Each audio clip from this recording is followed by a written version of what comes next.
ਤਾਂ ਕੁਝ ਹੀ ਸਮਾਂ ਰਹਿ ਗਿਆ ਹੈ। ਮਨ ਕੀ ਬਾਤ ਥੋੜੀ ਦੇਰ ਦੇ ਵਿੱਚ ਸ਼ੁਰੂ ਹੋਵੇਗੀ। ਹਰ ਵਾਰ ਮਨ ਕੀ ਬਾਤ ਪ੍ਰਧਾਨ ਮੰਤਰੀ ਮੋਦੀ ਵੱਲੋਂ ਕੀਤੀ ਜਾਂਦੀ ਹੈ। तमाम ਮਸਲੇ ਜੋ ਦੇਸ਼ ਦੇ ਨਾਲ ਜੁੜੇ ਹੋਏ ਨੇ ਉਹਨਾਂ ਤੇ ਗੰਭੀਰ ਗੱਲਬਾਤ ਕੀਤੀ ਜਾਂਦੀ ਹੈ। ਉਹਨਾਂ ਲੋਕਾਂ ਨੂੰ ਸਰਾਹਿਆ ਜਾਂਦਾ ਹੈ ਜਿਨ੍ਹਾਂ ਨੇ ਆਤਮ ਨਿਰਭਰਤਾ ਦਾ ਸੁਨੇਹਾ ਦਿੱਤਾ ਹੈ, ਜਿਨ੍ਹਾਂ ਲੋਕਾਂ ਨੇ ਆਪਣਾ ਕੰਮ ਖੁਦ ਸ਼ੁਰੂ ਕੀਤਾ ਹੈ, ਜੋ एंटरप्रेन्योर्स ਹੁੰਦੇ ਨੇ।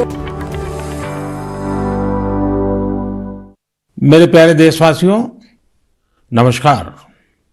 जब मैं मन की बात करता हूं तो ऐसा लगता है जैसे आपके बीच आपके परिवार के सदस्य के रूप में उपस्थित हूं। हमारी छोटी छोटी बातें जो एक दूसरे को कुछ सिखा जाए, जीवन के खट्टे मीठे अनुभव जो जी भर के जीने की प्रेरणा बन जाए, बस यही तो है मन की बात। आज 2021 की जनवरी का आखिरी दिन है। क्या आप भी मेरी तरह ये सोच रहे हैं कि अभी कुछ ही दिन पहले तो 2021 शुरू हुआ था? लगता ही नहीं कि जनवरी का पूरा महीना बीत गया है।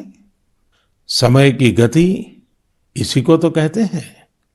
कुछ दिन पहले की ही तो बात लगती है जब हम एक दूसरे को शुभकामनाएं दे रहे थे। फिर हमने लोहड़ी मनाई, मकर संक्रांति मनाई, पोंगल, बिहू मनाया। देश के अलग अलग हिस्सों में त्योहारों की धूम रही।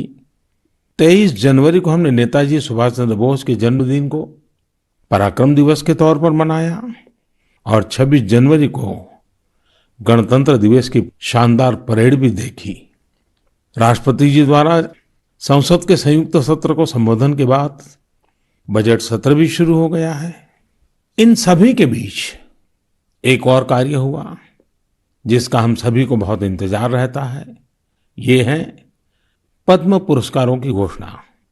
राष्ट्र ने असाधारण कार्य कर रहे लोगों को उनकी उपलब्धियां और मानवता के प्रति उनके योगदान के लिए सम्मानित किया।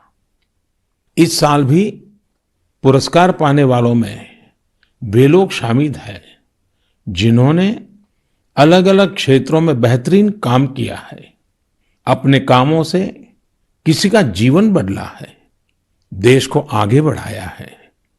यानी जमीनी स्तर पर काम करने वाले अनसंग हीरोज को पद्म सम्मान देने की जो परंपरा देश ने कुछ वर्ष पहले शुरू की थी, वो इस बार भी कायम रखी गई है। मेरा आप सभी से आग्रह है कि इन लोगों के बारे में, उनके योगदान के बारे में जरूर जानें, परिवार में उनके बारे में चर्चा करें। देखिएगा सबको इससे कितनी प्रेरणा मिलती है। इस महीने क्रिकेट पिच से भी बहुत अच्छी खबर मिली।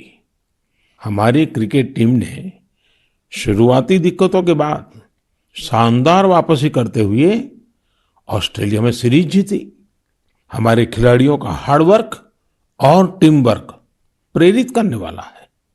इन सब के बीच दिल्ली में 26 जनवरी को तिरंगा का अपमान देख देश बहुत दुखी भी हुआ। हमें आने वाले समय को नई आशा और नवीनता से भरना है। हमने पिछले साल असाधारण संयम और साहस का परिचय दिया। इस साल भी हमें कड़ी मेहनत करके अपने संकल्पों को सिद्ध करना है। अपने देश को और तेज गति से आगे ले जाना है।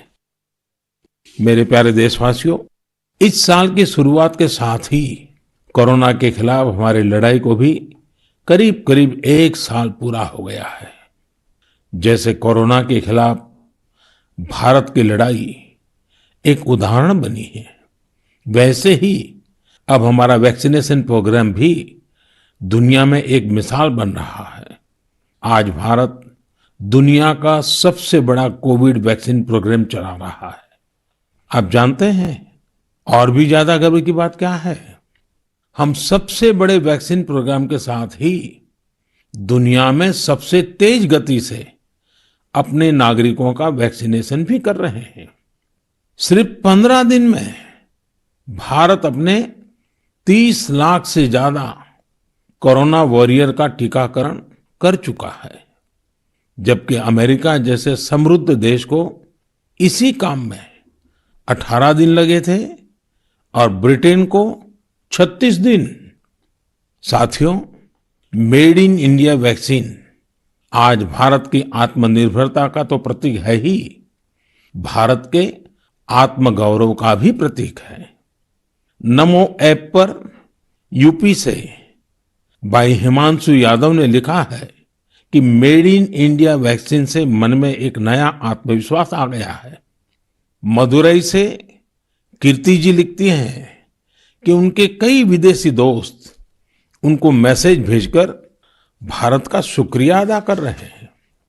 कीर्ति जी के दोस्तों ने उन्हें लिखा है कि भारत ने जिस तरह कोरोना से लड़ाई में दुनिया की मदद की है, उससे भारत के बारे में उनके मन में इज्जत और भी बढ़ गई है। कीर्ति जी, देश का ये गौरवगान सुनकर मन की बात के श्रोताओं को भी गर्व होता है। आजकल मुझे भी अलग अलग देशों के राष्ट्रपति और प्रधानमंत्रियों की तरफ से भारत के लिए ऐसे ही संदेश मिलते हैं। आपने भी देखा होगा, अभी ब्राजील के राष्ट्रपति ने ट्वीट करके जिस तरह से भारत को धन्यवाद दिया है, वो देखकर हर भारतीय को कितना अच्छा लगा। हजारों किलोमीटर दूर दुनिया के दूर सुदूर कोने के निवासियों को रामायण के उस प्रसंग की इतनी गहरी जानकारी है, उनके मन पर गहरा प्रभाव है। ये हमारी संस्कृति की विशेषता है। साथियों, इस वैक्सीनेशन कार्यक्रम में आपने एक और बात पर अवश्य ध्यान दिया होगा। संकट के समय में भारत दुनिया की सेवा इसलिए कर पा रहा है क्योंकि भारत आज दवाओं और वैक्सीन को लेकर सक्षम है, आत्मनिर्भर है। यही सोच आत्मनिर्भर भारत अभियान की भी है। भारत जितना सक्षम होगा, उतनी ही अधिक मानवता की सेवा करेगा, उतना ही अधिक लाभ दुनिया को होगा। मेरे प्यारे देशवासियों, हर बार आपके ढेर सारे पत्र मिलते हैं। नमो ऐप और माय गॉव पर आपके मैसेजेस, फोन कॉल्स के माध्यम से आपकी बातें जानने का अवसर मिलता है। इन्हीं संदेशों में एक ऐसा भी संदेश है जिसने मेरा ध्यान खींचा। ये संदेश है बहन प्रियंका पांडे जी का। 23 साल की बेटी प्रियंका जी हिंदी साहित्य की विद्यार्थिनी है और बिहार के सिवान में रहती है। प्रियंका जी ने नमो ऐप पर लिखा है कि वो देश के 15 घरेलू पर्यटन स्थलों पर जाने के मेरे सुझाव से बहुत प्रेरित हुई थी। इसलिए 1 जनवरी को वो एक जगह के लिए निकली जो बहुत खास थी। वे जगह थी उनके घर से 15 किलोमीटर दूर देश के पहले राष्ट्रपति डॉक्टर राजेंद्र प्रसाद जी का पैतृक निवास। प्रियंका जी ने बड़ी सुंदर बात लिखी है कि अपने देश की महान विभूतियों को जानने की दिशा में उनका ये पहला कदम था। प्रियंका जी को वहां डॉक्टर राजेंद्र प्रसाद जी द्वारा लिखी गई पुस्तकें मिली, अनेक ऐतिहासिक तस्वीरें मिली। वाकई प्रियंका जी, आपका यह अनुभव दूसरों को भी प्रेरित करेगा। साथियों, इस वर्ष से भारत अपनी आजादी के 75 वर्ष का समारोह अमृत महोत्सव शुरू करने जा रहा है। ऐसे में यह हमारे उन महानायकों से जुड़ी स्थानीय जगहों का पता लगाने का बेहतरीन समय है जिनकी वजह से हमें आजादी मिली। साथियों, हम आजादी के आंदोलन और बिहार की बात कर रहे हैं तो मैं नमो ऐप पर ही की गई एक और टिप्पणी की भी चर्चा करना चाहूंगा। मुंगेर के रहने वाले जयराम विप्लव जी ने मुझे तारापुर शहीद दिवस के बारे में लिखा है। 15 फरवरी 1932 को देशभक्तों की एक टोली के कई वीर नौजवानों की अंग्रेजों ने बड़ी ही निर्ममता से हत्या कर दी थी। उनका एकमात्र अपराध यह था कि वे वंदे मातरम और भारत मां की जय के नारे लगा रहे थे। मैं उन शहीदों को नमन करता हूं और उनके साहस का श्रद्धापूर्वक स्मरण करता हूं। मैं जयराम विप्लव जी को धन्यवाद देना चाहता हूं। वे एक ऐसी घटना को देश के सामने लेकर आए जिस पर उतनी चर्चा नहीं हो पाई जितनी होनी चाहिए थी। मेरे प्यारे देशवासियों, भारत के हर हिस्से में, हर शहर, कस्बे और गांव में आजादी की लड़ाई पूरी ताकत के साथ लड़ी गई थी। भारत भूमि के हर कोने में ऐसे महान सपूतों और वीरांगनाओं ने जन्म लिया जिन्होंने राष्ट्र के लिए अपना जीवन न्योछावर कर दिया।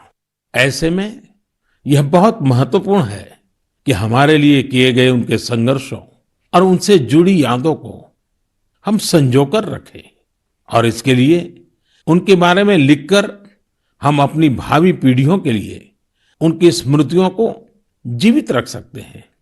मैं सभी देशवासियों को और खास करके अपने युवा साथियों को आह्वान करता हूं कि ये देश के स्वतंत्रता सेनानियों के बारे में, आजादी से जुड़ी घटनाओं के बारे में लिखें।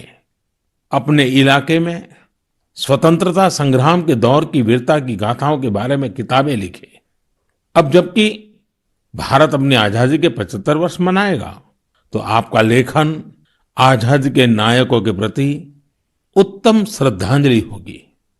यंग राइटर्स के लिए इंडिया 75 के निमित्त एक इनिशिएटिव शुरू किया जा रहा है। इससे सभी राज्यों और भाषाओं के युवा लेखकों को प्रोत्साहन मिलेगा। देश में बड़ी संख्या में ऐसे विषयों पर लिखने वाले राइटर्स तैयार होंगे जिनका भारतीय विरासत और संस्कृति पर गहन अध्ययन होगा। हमें ऐसी उभरती प्रतिभाओं की पूरी मदद करनी है। इससे भविष्य की दिशा निर्धारित करने वाले थॉट लीडर्स का एक वर्ग भी तैयार होगा। मैं अपने युवा मित्रों को इस पहल का हिस्सा बनने और अपने साहित्यिक कौशल का अधिक से अधिक उपयोग करने के लिए आमंत्रित करता हूं। इससे जुड़ी जानकारियां शिक्षा मंत्रालय की वेबसाइट से प्राप्त कर सकते हैं। मेरे प्यारे देशवासियों, मन की बात में श्रोताओं को क्या पसंद आता है ये आप ही बेहतर जानते हैं, लेकिन मुझे मन की बात में सबसे अच्छा ये लगता है कि मुझे बहुत कुछ जानने, सीखने और पढ़ने को मिलता है। एक प्रकार से परोक्ष रूप से आप सबसे जुड़ने का अवसर मिलता है। किसी का प्रयास, किसी का जज्बा, किसी का देश के लिए कुछ कर गुजर जाने का जुनून, यह सब मुझे बहुत प्रेरित करते हैं, ऊर्जा से भर देते हैं। हैदराबाद के बोयिनपल्ली में एक स्थानीय सब्जी मंडी किस तरह अपने दायित्व को निभा रही है, ये पढ़कर भी मुझे बहुत अच्छा लगा। हम सब ने देखा है कि सब्जी मंडियां में अनेक वजहों से काफी सब्जी खराब हो जाती है। ये सब्जी इधर उधर फैलती हैं, गंदगी भी फैलाती हैं। लेकिन बोयिनपल्ली की सब्जी मंडी ने तय किया कि हर रोज बचने वाली इन सब्जियों को ऐसे ही फेंका नहीं जाएगा। सब्जी मंडी से जुड़े लोगों ने तय किया इससे बिजली बनाई जाएगी। बेकार हुई सब्जियों से बिजली बनाने के बारे में शायद ही आपने कभी सुना हो। यही तो इनोवेशन की ताकत है। आज बोयिनपल्ली की मंडी में पहले जो वेस्ट था, आज उसी से वेल्थ क्रिएट हो रही है। यही तो कचरे से कंचन बनाने की यात्रा है।